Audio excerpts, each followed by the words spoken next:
Dr. Pamela Girali, and I grew up in this small town in a very fundamental, very limited religious environment. And that was interesting because for me to start at that place and to find my way to a whole new way of spiritual being was a very long journey. I escaped that very narrow religious environment and went to college and pursued a career in nursing and public health. And it was really exciting for me to do that because I saw the world for the first time. I had a chance to expand my horizons, and I loved nursing and public health. It was wonderful. I worked for the American Cancer Society and for Prevent Blindness America, and I had wonderful opportunities to expand and grow and do something that I felt was really helpful for people to prevent blindness, to cure cancer, and it was a very rewarding experience. One of the things that happened to me when I worked for Prevent Blindness America, they sent me to a leadership conference, and that was the turning point in my life. It was the first time that I had a chance to look inside and examine myself and my motives and my activities. And it was the first time I did visioning, which was a very powerful experience for me. So that was the turning point for me. From that moment on, I went down a spiritual path. But I was afraid that I would be pulled in a different direction or pulled into an area that wasn't exactly where I was supposed to be based upon my background. I was fearful of that. And of course, that background was full of guilt, shame, and fear. So I was so happy to find a new path to follow. When I started on my spiritual journey, I began reading books and going to workshops. It was very exciting, and I learned so many different things, but I wasn't sure exactly what was the best path for me. And one morning, I was awakened about 3:30 in the morning, and these ideas started to flow in. And so I laid there in bed, and it began with this simple mind, body, spirit triangle. And I listened and was aware of this information. And after about an hour and a half, when I couldn't remember anymore, I got up and I typed it into my computer. Well, that happened for 6 months, at least 3 or 4 mornings a week. It was a very powerful experience. And bit by bit, the information flowed in, and it guided me from this very simple idea to a larger concept about the human experience. I had a chance with all this information flowing in to see my life from an inner perspective as part of the social being and as part a global being. And so it just continued to evolve into this beautiful matrix of information that I call the blueprint for the human spirit.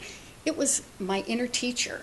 And it guided me very personally through this process of growing and of gaining greater awareness. It was a powerful teacher. The blueprint for the human spirit is a model for conscious, compassionate living, and it is a practical guide for how we can live more purposefully, how we can live more authentically, how we can live in greater harmony with the earth and all that is. And it's not a religion, it's not a ritual or anything like that, but it is a model, a guide for how we can live more fully, and it shows us one step at a time how we can enhance our lives and live optimally.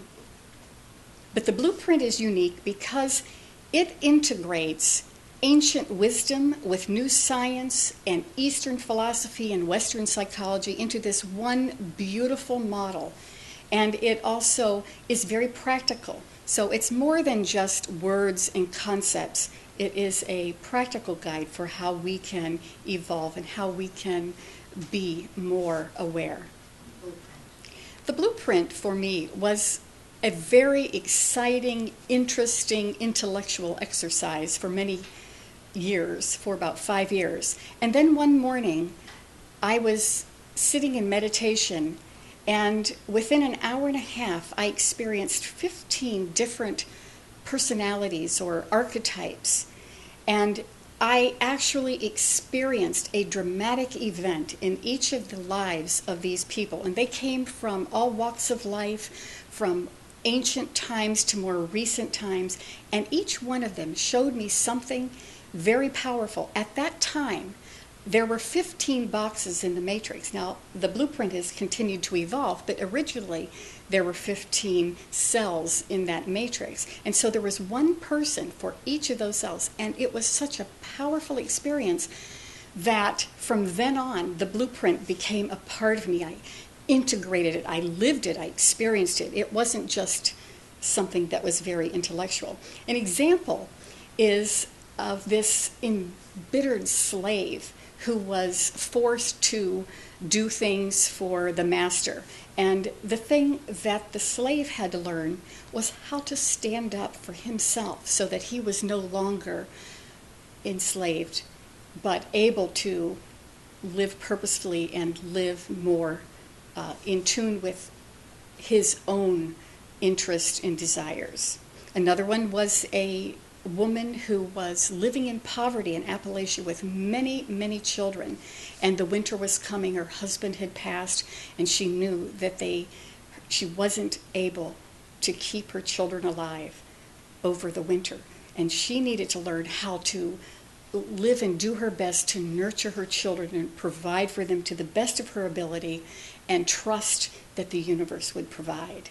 So there were many of these examples, and it gave me insight into what the concepts of the blueprint really meant. The blueprint for me showed me how to live more authentically. It was an excellent model for self-discovery, and I think it can help other people too. We are all on a spiritual path. We all want to become more aware. We want to know ourselves, and we want to know our oneness with God. And I believe that the blueprint can guide us in that way. I also see it as a model for how we can educate our children, how we can live in harmony in our communities. And it is a great model for how we can live purposefully. I believe it has great potential for guiding us as we move forward on our spiritual path. I've had a chance to share the blueprint in a number of ways, and I have integrated it as I work with individuals who are seeking healing. Through dramatic intuitive healings, I have been able to assist people, and the blueprint is a great model that is underlying those healings. I've also shared the blueprint in my book, An Introduction to the Blueprint, Higher T, The Essence of Joy.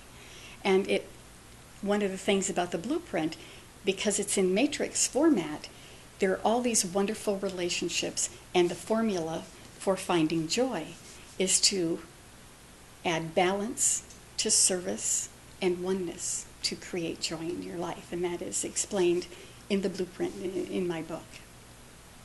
There's more information about my work, about the blueprint, and about my book on the internet, on my website. You can find it at www.PamelaGirali.com.